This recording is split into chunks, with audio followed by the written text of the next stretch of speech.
Kuna maneno Yesu Kristo alinena 2000 years ago.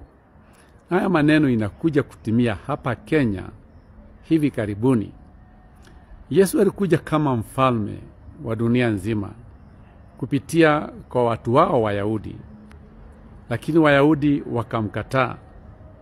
John alisema hivi, John chapter 1 verse 11. He came to his own and his own did not receive him.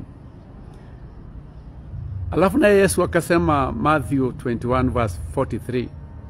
Therefore I say to you, the kingdom of God will be taken from you and be given to a nation bearing the fruit of it. Hiyo ni maneno Yesu mwenyewe alisema ya kwamba ufalme wa mbinguni utanyang'anywa Wayahudi upewe taifa lenye linazaa matunda yake. Hiyo taifa ni Kenya, na Kenya itaongoza dunia mzima kupitia kwa ufalme wa Mungu. Mungu awabariki.